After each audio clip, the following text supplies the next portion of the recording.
This is the Detroit Sports Podcast Network. What the fuck did we talk about last week? I feel like I haven't recorded this show in a long time. What did we bring up last week? Hold up, let me pull it up real quick.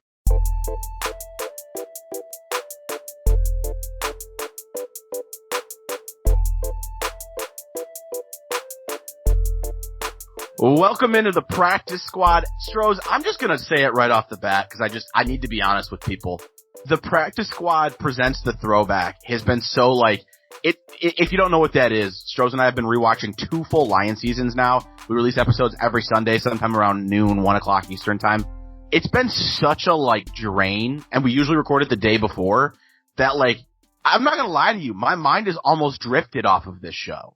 I can't remember what we talked about last week. Yeah, we had to go to the rundown. I had to go dig it up. And the thing is, the 2012 Lions season was absolutely brutal. And you and I both were so excited to finally put I don't want to say it's the final nail because we still have to do a postseason wrap up here. But we put the nail in the season. So we don't have to watch any more games. And I think we're both excited to be done with the 2012 season because it was very so important, damn bad. I don't want to scare you off if you've considered listening. I think it's a fun listen. There's some fun observations, but if you were wondering, I absolutely don't recommend watching the 2012 Lions. I've joked for a long time I would enjoy binging old Lions seasons. I think I've learned that that's not true. Absolutely not true. If we could have checked out probably 5 games ago, I would have checked out 5 games ago. That being said, there are 2011 was a great time. I am sure 2014 will be a great time, but I definitely learned that binging bad seasons isn't fun. And I always thought it would be. But we're not on the Practice Squad Presents Throwback. I just needed to get that out there right off the bat. Coming up today, I have 4 or 5 different phone calls scheduled for later in the week. And you can't see me, but I did air quotes. There's no scheduled time. I'm just I'm supposed to talk to a bunch of friends. And it's starting to get hard to keep up with who I need to talk to when. And I just wanted to talk about it because I know I'm not the norm. I love how my man's love life just exploded. He's got 4 or 5 friends. I know. I'm doing finger quotes too. Like ladies, and I was like friends. But after that, Stroz has got a new favorite pitcher. But first, I was a big believer that sports outside of a bubble were not going to work in 2020. In a COVID world, and we still have yet to see how leagues handle it, but I actually think the MLB has put the blueprint together. And that might sound crazy because the Miami Marlins basically have, I think players and coaches, it is more than 50% of their team. I think the last number I heard was 17 or 18 guys with coaches. Well, it's closer to 20 now. I think they had going 19 up on Wednesday. So you hear that the Marlins season is on hold. The Phillies game is canceled tonight. The Phillies game isn't canceled because they have it. The Phillies game is still canceled dating back to the Marlins issue. But here's the thing. I think it's hard for us because we've never seen anything like this to imagine this. And I know people are making fun of the MLB for making rules on the fly, canceling a season on the fly. We're talking about the possibility of playoffs being determined by standings. The playoffs were expanded the day that the league started. There might be rule changes in season. They're debating now. The MLB is debating doing 7-inning doubleheaders. We're a week into the season and we're talking about shortening games to do doubleheaders, and it sounds asinine. And I think I am in the minority in saying this, but Stroz, I actually think the MLB has figured out what sports have to look like if they're not going to be in a bubble. Look, I know it's going to be weird as hell if teams don't play an equal amount of games. I know it's going to be weird as hell if we have to change rules in the middle of seasons, but you know what? We don't have a choice. If you can bubble like the NBA, awesome. I do believe that's going to work. The NBA had 0 tests positive yesterday. They've been in the bubble for almost a month. The NBA is going to get this thing done. But in a world where you can't bubble, like what the NFL is going to have to do, chances are the NBA is not going to want to bubble in 2021. The MLB has shown us how it's done. And I know it sounds crazy, Stroz, but I think we're just going to have to live with a world where we don't know what the MLB will look like 2 weeks from now, 3 weeks from now. A month from now, half the teams might be in a season delay. But your option is you deal with it and figure it out on the go, which is something I've said on this podcast. I don't believe in the MLB to do. I've changed in that. I do believe in the MLB to do that because they're showing us right now they're going to deal with it on the fly, and I think that that's how you're going to play sports in 2020. See, I think this is the doomsday scenario for the MLB. I mean, it could be much, much worse. You could have more teams, but right now the Florida Marlins, based purely on ineptitude, has paused their season. And not only paused their season, they paused the Philly season. There also were issues with the Yankees and the Orioles. And all this comes back to just one team having multiple tests and letting players go out there and play with positive tests. For me, I think this is doomsday. This is the probably almost as bad as it can get. The only way it gets much worse is if you have 5 teams that are ravaged by positive tests, and those 5 teams have come in contact with other teams. So now you're looking at half of the Major League Baseball just being shut down.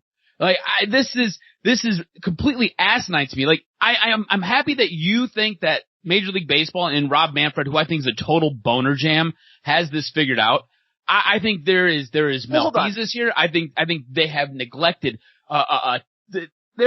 what you could do here, like, well, I want to trying to work through this. I'm not telling you the MLB has figured out the plan for the remainder of the season, Mm-hmm. but what I think the MLB has figured out is that we cannot, like, they have to be flexible. They have to in be this country, there's a want to return to normalcy, and I understand that. Of course you want to return to normalcy. But what I think the MLB has accepted is that's not an option. The MLB cannot return to normal play. They're going to have to change things as they go, and that's what's important. Being able to adapt and to make the adjustments on the fly, you're right. That is important. But I think putting teams at risk, I mean, realistically, you could have did a bubble. You really could have with Major League Baseball. You could have had certain teams. Out on that, though.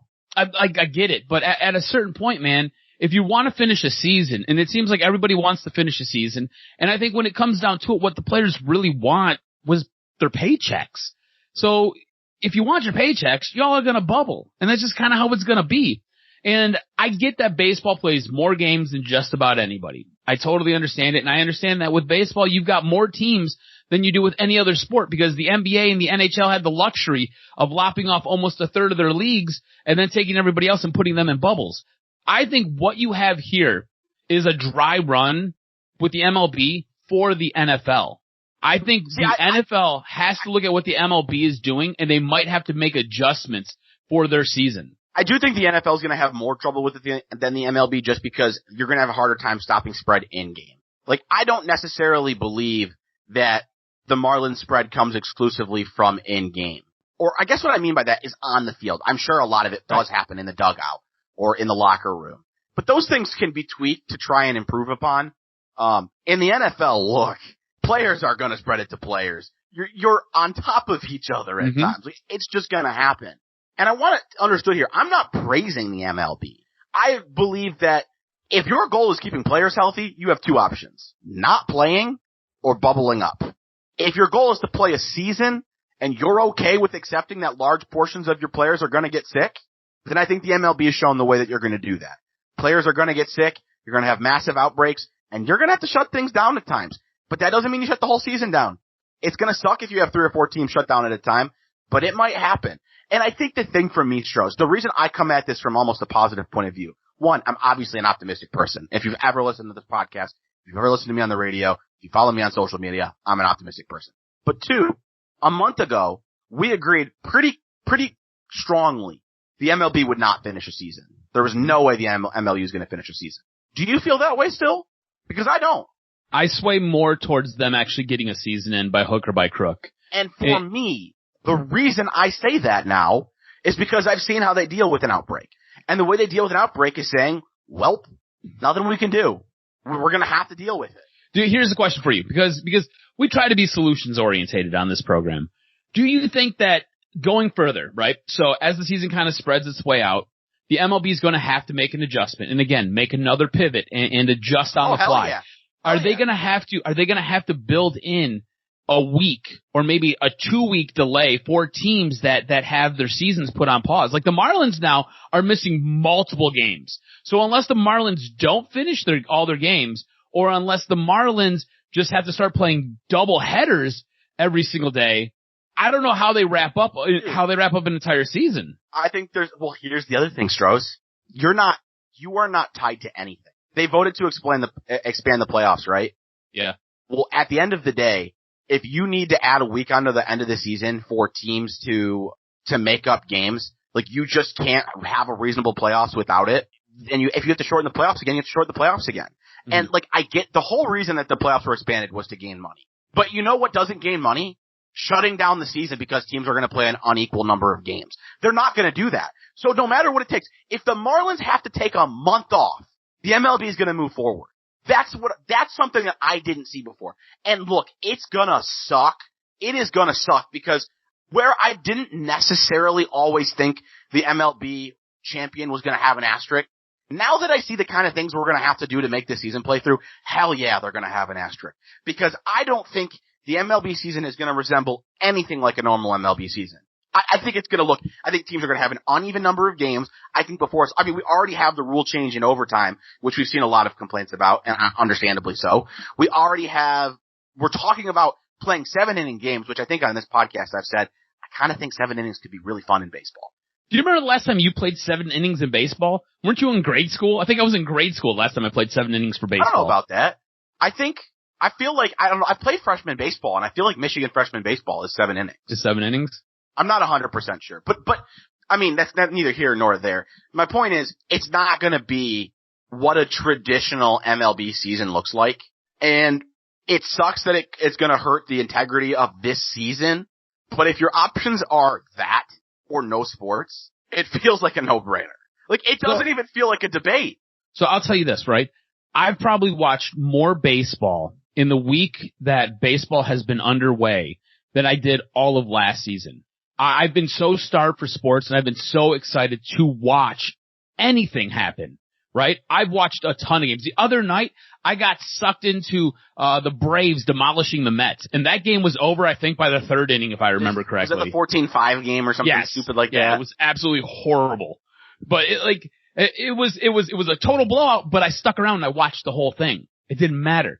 I think what you have here with baseball is you have the ability to captivate an audience because you're back and you're playing.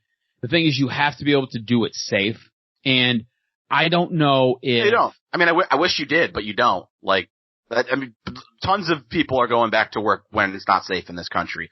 If millionaires are going to do it, look, it sounds like crap and it sucks, but I don't think you have to be able to do it safe. I think they're going to choose to do it despite it not being safe. My whole thing is, I'm not sure how. So when it comes time for playoffs, right? This is why I say you have to do it safe. When it comes time for playoffs, who's going to get the nod over another team? Are you going to go by win percentage, or are you going to go by most wins? No, I'm going to go by win percentage. It just, to me, it feels like there are going to be teams that are going to be on the outside looking in who have been like, yeah, we had a shot at that.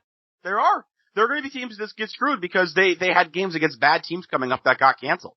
The only way that I see the MLB not playing through at this point, and this is a possibility, I won't rule it out, is if you have so many breakouts that players start feeling so unsafe, they say, I'm done. I'm done. I can't do this anymore. That is a possibility. Mm-hmm. I'm not going to call it likely. And by the way, I will not have any problem if that happens. It'll suck because we won't have sports, but I'm not going to blame somebody who says this doesn't feel like it even has a chance to be safe. I'm not doing this. Are you more in on the baseball season as a whole than you might have been maybe a week or two ago? Like, I'm more excited now. So whenever we get done podcasting, right, I'll sit down and I'll try to edit some stuff together, but I will have the baseball game on and I will be watching it. I will actively be watching it. It won't just be on in the background, but I will actively be watching it. In a way, I'm more into it, but that's because, and we'll get into this a little bit later, honestly. I'm watching the Astros right now because when I first moved here and did this podcast, I wasn't working in Houston radio, so I was still watching my teams in Detroit. I can be convinced to buy in and start paying more attention to the Tigers. I'm not there yet. So right now I'm watching a team that's in serious discussion as a World Series contender. Losing Justin Verlander obviously hurt that, but they're still in the discussion. So I'm in it more because of where the team is at. I'm not watching Braves Mets. I don't like baseball remotely enough to do that. I do think I'll be in that place with the NBA and the NBA starting up tonight. So I will be watching more random NBA games because I love basketball. And I will I've always been in the NBA playoffs. I don't think that that's going to change at all this season. But no, for me, I'm super happy to have baseball back, but I'm not really paying super close attention to anything outside of Houston or Detroit. I'm watching everything I can get my hands on. Like I'll have the NBA on tonight. And are you gambling on it? No. So you're just watching random baseball games. Yeah, here's the thing. I enjoy sports gambling, right? I do. But I generally only sports gamble on football, and I try not to gamble a whole lot. So I don't know if we've talked, I'm almost positive we talked about this before, but I'm not 100% sure. If you're new to this podcast, Adam's father has a really bad gambling addiction. I don't know that we have. Oh, we haven't? Okay, so my father has a really bad gambling addiction, and it was one of the many things that led to my parents getting divorced. And I have a very addictive personality, and I know this about myself. So I try not to put myself in that situation to where I'm just going to go blow a whole bunch of money. Let me put it to you like this way. My dad, there was a case being made against my dad by the feds because his bookie got popped. So, you know what I'm saying? It wasn't good. I believe you've shared that with me. Maybe you've shared it on the podcast, but I don't think so. But when I asked you if you were gambling, in the back of my head, I thought that you didn't sports gamble much, but I also couldn't believe you were watching Braves Mets in a blowout. Oh yeah. Again, coming up. Bro, I'm the guy who will watch two pigeons fight over a piece of bread. I don't care. Well, that has nothing to do with sports. You're the kind of person who would like to see one pigeon gouge another pigeon's eye out. I would. I would take razor blades to the one pigeon. Oh my God. I really hope you don't mean that. Battle Dome. I really hope you don't mean that, but I'm not sure either way. Again, coming up in about 10, 15 minutes, Stroz has got a new favorite pitcher. But I don't really, I want to pull back the curtains here for a moment. When we created this show, this format, the sports idea, I loved it because I love the non-sports, just fun personality topics. No, it's because you love food. You wanted to talk about food. And this certainly has a lot to do with it. Food. Certainly has a lot to do with it.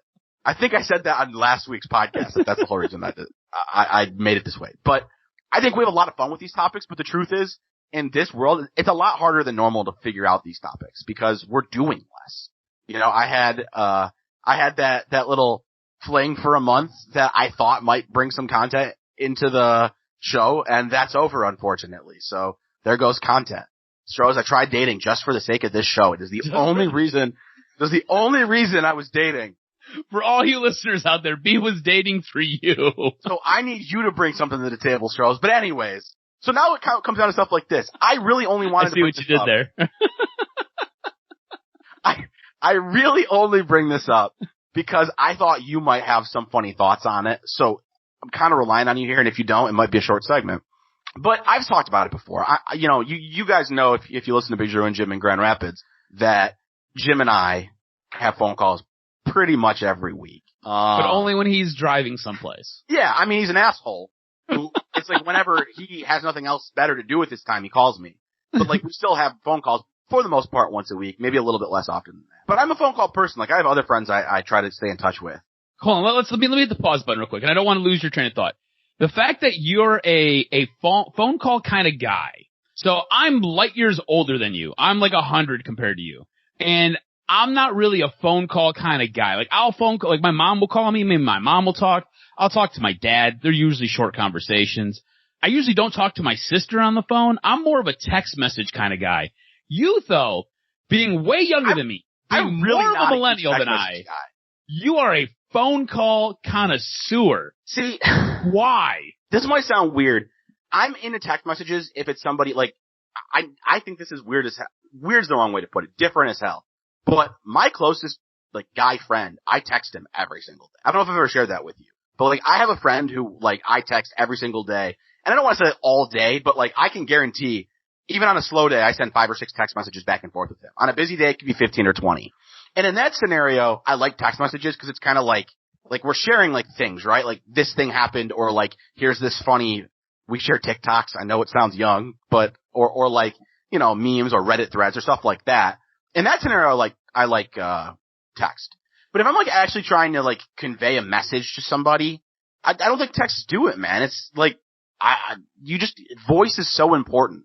So if it's something complicated, or if there has to be a tone to it, or there is a tone to it, I think the spoken word is very, very much needed. But what I would tell a lot you is gets that lost everything's in text message. I'm not I'm not catching up with friends over text message. I guess the way I look at it is like, it's one thing to catch up with a friend over text message here or there, but if that's the only way you catch up with somebody, it kind of feels like a almost inauthentic relationship. Like, that's like, I want you to know that, like, I still exist, but, and I'm really not trying to insult anybody, but that's how it feels to me.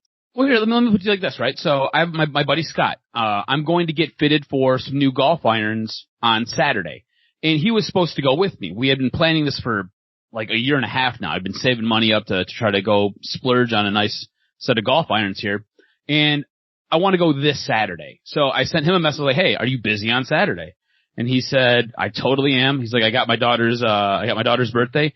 And then I was like, well, what about Sunday? Cause I could have adjusted to Sunday. He was like, that's her birthday party. And I said, all right, cool. Well, I'm going to go get fitted for some golf irons. But to me, that's not, no, hold on. That's not the same thing. So these aren't phone calls like, hey, I'm going to talk to you later this week so that we can figure out what day we can. No, I'm not going to do that. Let me do this. I'll give you context to each of the phone calls. Okay.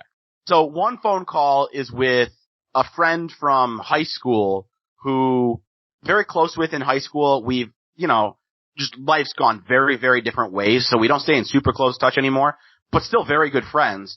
And we haven't talked in a while. And I wanted to talk to him about, he has a job he wants to recommend me for that he thinks would make a lot of sense for me, a part-time job. And I want to talk to him about the job. I don't want to text, I have questions about it. And I also want to share some things that have gone on in my life in the last, month or two. Like he knows I have this new job, but we haven't talked about it at all. And like, I want to hear what's going on for him. So that's like, what was one friend. Another friend I got to talk to was the one who lived in Houston, childhood friend. We grew up together, lived in Houston for a while. He's been back in Michigan for like the last month or so. I want to know how the transition's going. And, he wants to know how things are going here now that he's gone. That's not a text message thing for me. I got I'll say in those two instances, I totally understand. And see, that's what all these are. Every single one of these is like this. Well, let's proceed. I'll be the judge. I'll be the jury, and I'll execute if I have to. So you'll execute. Who are you executing, me or the friend? You don't got a podcast. What's that? If you execute me, you don't have a podcast. Yeah, so it definitely won't be you. I need you. Another one is a really, really close childhood friend. Like, I would say been one of my closest friends, like, pretty much my entire life. And then, like, we drifted for, like, a year or two and, like, kind of made it a point, like, we don't want that to happen again. And that's really, like, there is nothing specific about that phone call to catch up. This is just a, hey, we haven't talked in probably 6 weeks, 8 weeks. I live 1,500 miles away. So we won't ever really go more than 2 or 3 months without a phone call just because, like, we've been in each other's lives literally forever. So for this one, I think the reasoning behind it's good, but I'm going to go, on that. How do you do this over text message? I don't know. You just say, hey man, what's up? How you been? What's going on? Just check up. But that's not real. And then, that's a waste of both of our times. Well, I mean, like, let me put it like this. You're not ever coming back to the state of Michigan, right? No, you'll be back at some point. You'll visit your dad. Yeah, but I guess, let me tell you why I think it's different for me. Okay. Would you agree the vast majority of adults have much smaller amounts of friends? Like they have, yes, let's say less than 10 close friends. Your friend circle dramatically shrinks when you become an adult. I don't believe that has happened for me. Okay. How many friends how many close friends do you have? Boy, without sitting here and counting them up, I would say like legitimately very close friends, probably close to 10. But let me take it a step further out from that. If I go back and visit Detroit for one weekend, I have at least, not including family, 3 or 4 different groups of friends who want to see me. So that's always the problem. That's always the problem. I'm not saying that I see them all. Mm-hmm. But what these phone calls do is they ensure that, like, that, because I've been like vague and I want to stop doing that. So this is a friend, this is like a friend I grew up with who's a girl. Mm-hmm. And we drifted a little bit when I got into that serious relationship because the girlfriend wasn't super comfortable. She never said like stop being friends with her, but like wasn't super comfortable with our relationship. So like out of respect, I stopped putting in quite as much effort to like remain friends. And when we broke up, me and that friend got really, really close again. And it almost like made us realize like how much. For those who don't know, I'm making obscene gestures to B right now. Inaccurate obscene gestures. But basically like it just made us realize like we don't want that to happen again. So it's an active decision where like I don't know the next time I'm going to be in Detroit, and I don't know how much time I'm going to have the next time I'm going to be in Detroit. But like, I want to make sure that like I know what's going on in your life. That's what these phone calls are. I totally get it. It's been a couple months, like, you know, what's going on in your life? What's changed? So I've got to ask the $1 million question. So friend number 3, does she have a man? Yeah. I love her husband. Her husband. Bullshit. No, her husband's a great dude. I stood up in their wedding. He's been to football games with me. That's fantastic. They came to visit me in Houston. It is 100% just friends. Just friends. But honestly, most of the time. I was looking for a love connection for you, B. I was looking for a love connection. I only My date bad. for show purposes. Otherwise, it's sports and video games. All right, who's friend? What's the situation with friend number 4? I'm so lost. I don't even remember which friends I told you about. So the first 2 friends were. What were remember they? The beginning of this topic was it's getting hard to keep track of them. I know there's at least one more. I was counting them down yesterday to make sure it was at least 4. I said 5 to you. It was really only 4. I can't remember the last one. I owe a friend to call. I don't know who it is. You have a calendar on your phone, right? Put that your calendar? Oh yeah, dude. So here's the thing. When we were kids, you know how you would go to school and they'd make you have an agenda so you could write down all your homework, and then your teacher would have to check your agenda, then you'd have to take it home, have your mom sign it. Yeah, I was the kid who never used that. Yeah, I was like, tell me about it. I'm never using that. I would get all my homework done, and I was a pretty good student in school, but I would never use that thing. And then in college, never used it. Lost it.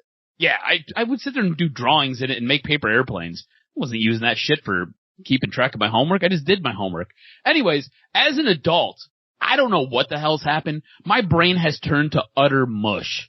I can't remember anything. I have to put down when my dog gets her medication, like her heart guard meds. I got to put it in my phone's calendar so I know what the hell's going on. I've got doctor's appointments. I've got like everything goes in my calendar. Like I've got my golf fitting in my calendar. And like that's the one thing I'm most excited about. I can't remember a damn thing. You need to start putting your phone calls in your calendar, bro. I'm scrolling through my phone right now to try and figure out who the last person is. I know I have one more. Is it a female? No. Oh, it's a dude. I mean, is it a girly looking dude? I mean, maybe we could slap some tits on him and. It's actually somebody here. I would actually say it's one of my closest friends in Houston. He's just not at all comfortable with like he is like the stay home 100% of the time aside from work. Is he like a homebody or is it because of COVID? No, it's because of COVID. Oh, okay. So I haven't seen him. I worked with him at my first job and I haven't seen him since I lost that job. It's another one that's really not anything in particular. We just haven't worked in a while. Just catching up on my new job, his new job, because we used to work together. We're obviously both radio people. So that's probably mostly work, his work experience, my work experience, whatever else has gone on since. So we didn't really have a straight question here. But I'm going to throw it out anyways. If anyone has any comments, at Brendan Riley _ at Adam R. Stroz. Do you have any comments on our conversation? Do you have any questions you want to ask? Yeah, I think it is. I think the one thing that came out of this that is, I don't want to say it's troubling to me, but it's weird, is that you are a, what the hell? Nothing in this conversation was troubling. That you are a red-blooded, full-grown male who has to have phone conversations. So is B weird for having to have phone conversations with his friends? Now the one girl say, do it to her, brother. Do what you gotta do. But she's got a husband in the way. Charlie Bravo. For those who don't know, Charlie Bravo is a cock block, so. I started to say this and I got interrupted for some reason. It's probably by me, I'm sorry. 60 to 70% of our phone calls, he is involved on. So like, it's like a 3-way? Or he's like in the other room? No, I'm catching up with him too. Oh. Man, that is weird. And sometimes even another one of their friends who also came with them to visit me. Is she hot? No, he's not. Oh. He is, but not to me. Hey, all right. Hey, there's nothing wrong with saying a dude is a good-looking man. It's okay. Well, that's you why can I say corrected that. myself. Stroz, you have a new favorite pitcher? Hell yeah, I do. And like, I think you're the perfect person to ask this question to, because you sit around and you do nothing but watch Houston Astro baseball now, because that's all we've got. The other night, the Dodgers were taking on the Astros. And the thing that I love, Astros got popped for cheating. Everybody knows. All throughout spring training, they were getting tossed at. Joe Kelly takes the mound, and he whizzes a 96-mile-an-hour fastball at some dudes' heads. And it's great. And then as he's walking off the mound, he sits there and puts out his little pouty lip like, when little baby go cry. Joe Kelly is my new favorite baseball player. I love it. I think his suspension of 8 games is freaking obscene. I think it's excessive. I love Joe Kelly. I want to know how you feel and look, you're not an Astros fan. You are not. You're a Tigers fan. Are you slowly waning? Okay, you're I wouldn't even say slowly. I'm a Tigers fan too. You can be a fan of 2 teams, can't you? You can, yeah, for sure. I mean, it's weird because they're both part of the American League, but whatever. I don't know. It would be really challenging for me if they met in the playoffs. I've only been watching the Astros for 5 games. So you are now a newly deemed Astros fan. What do you think about this whole mess with Joe Kelly? And what do you think about the Astros having to go through this for the rest of the season? Because I don't think it's going to stop right here. So if you had asked me this 5 years ago, things would have been a little bit different. And I know you're not going to like this, but I'm really not a fan of intentionally throwing at guys. Mm-hmm. I think I'm trying to think of the best way to word this. It's assault in any other circumstance. Now, the counter would be welcome to football, but what I would tell you is, like football or boxing or UFC, assault is the sport. You know what I mean? Like, that is the point of the sport. And in baseball, you're not signing up to get hit. You're signing up and acknowledging the risk that you might get hit. But I think throwing a hard ball like that at somebody upwards of 90, 95 miles an hour, I think it's dumb. And if it happens, it happens. But like doing it on purpose to me, and I want to be clear here, Astros fans are very, very, very defensive. They do not like the hate they get from the national media and national fans. I think they're more defensive than I would be if it was Detroit. Maybe I'm wrong. Do they understand why? Cause like, no, the Astros and Red Sox both got popped for the same crap. What they would tell you is every team cheats and the Astros are the only ones getting the brunt of it. And what I would say is I understand fully why the Dodgers feel the way they do. And I understand the talking crap. And I understand him doing the pouty lip after the strikeout and talking smack. And I don't necessarily have a problem with any of that. I don't like throwing at guys on purpose. I also thought the bench clearing argument was anticlimactic as all hell. Like that, it doesn't do it for me. And here's the thing, by the way. This might be hypocritical. I'm down for bench clearing bras. I think there's a difference between throwing a punch at somebody when it's like almost an agreed upon, like you guys are about to throw fists, and throwing a baseball at somebody at 95 miles an hour. Those are not the same things. Well, I get what you're saying, and I understand. I don't necessarily like guys throwing at other guys' heads. I don't mind if you throw at somebody because I feel like it's just part of the game, right? There are sometimes unwritten codes that happen, and there are sometimes that you have to pay a penance when you break one of those codes. So I don't have a problem with somebody getting thrown at. I don't like when they throw at their head. And Joe Kelly did throw at, Carrera's head, I think. So I don't necessarily agree with that and I don't like that. But what I loved about Joe Kelly is he knew he did wrong. He knew. I can't disagree with that. He knew that everything he just did. Have we ever seen more obvious intent? Oh, ever? No. And the best with him twice. He threw back to the bases 3 times. He talked crap. That was the most, and that's why you said the 8 game suspension wasn't fair. I think it was because this man didn't even try to hide his intent. No, not at all. Like he knew what he was doing. He was going after it.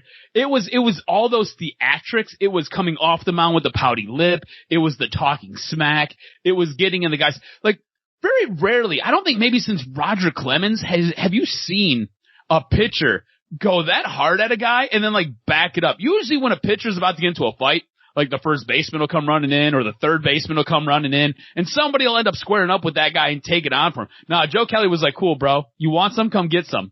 I love that.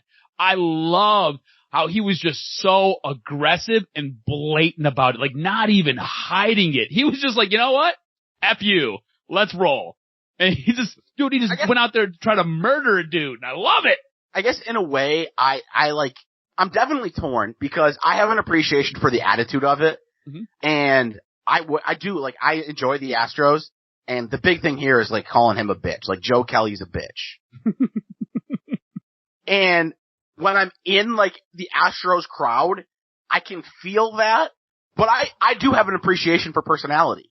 I'm not okay with him throwing at the Astros. I think that is a dumb part. I know it's part of baseball, but I think it's a dumb part of baseball, and I don't think it should exist. What were the phone lines like on Wednesday? It was Wednesday, right? Yeah. Did it happen Tuesday night or did it happen Wednesday? It happened Tuesday night. And Thursday. Both Wednesday and Thursday. I've had at least 6 people say on air that Joe Kelly's a bitch.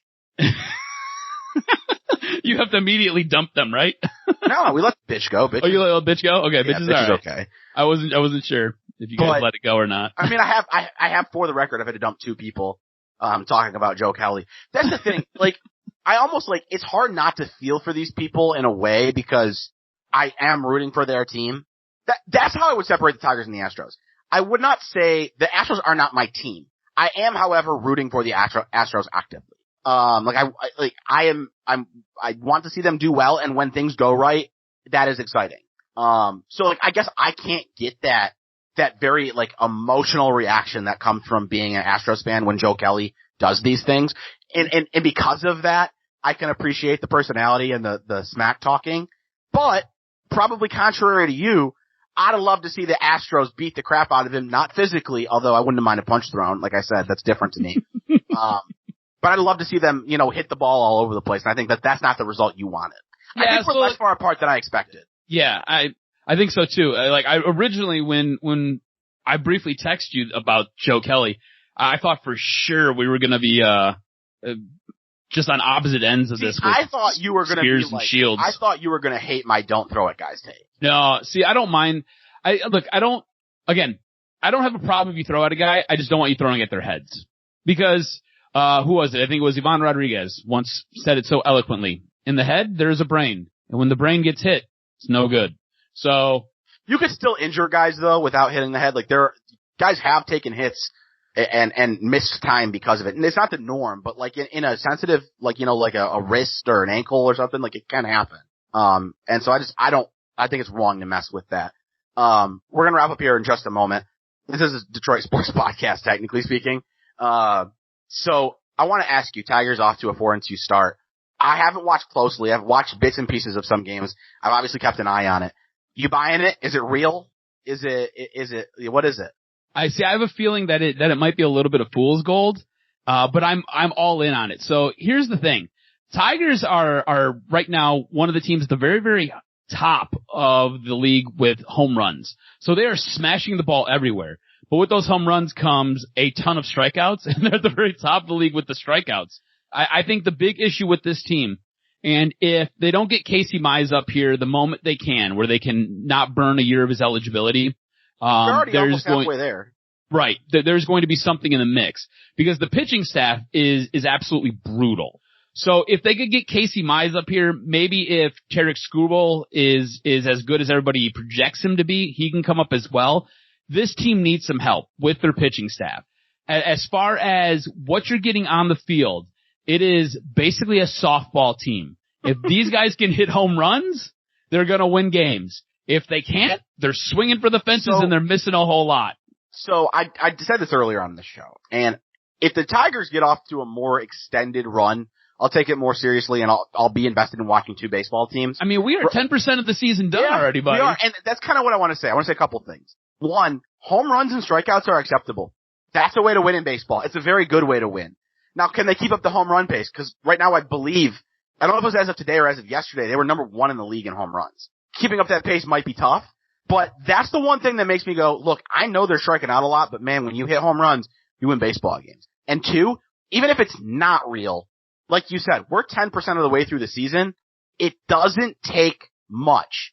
You get a few fluke wins. Like you said, we don't know what Casey Mize will be if/when he gets up. But if he comes up and he looks really good, maybe a few fluke wins helps you get there. It's hard to imagine they would do anything if they got to the playoffs. I'm willing to believe they're in play. So home runs, they are number 1 in the league. As far as strikeouts go, they are, I don't know, I'll have to adjust my search here.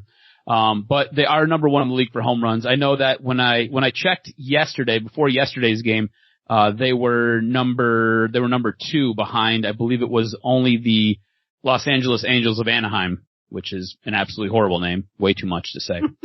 But no, I think you're right. A way to win in this league is by swinging for the fences. And like you said, what comes along with that is the strikeouts. I think what is saving this team right now is their bullpen. I think their bullpen has really helped kind of level out that pitching staff. This is something you can't really say about a Tigers team, or haven't been able to say about a Tigers team in a long time, is that they have a good bullpen. Their bullpen has accounted for all of their wins this season, while their pitching staff basically goes up there like gas cans and just implode. So it's one of those things where if they could do some tweaking to that starting rotation, I think you got something here. I don't know how long you can kind of weather this storm, but again, it's a 60-game sprint. This is not a 162-game marathon.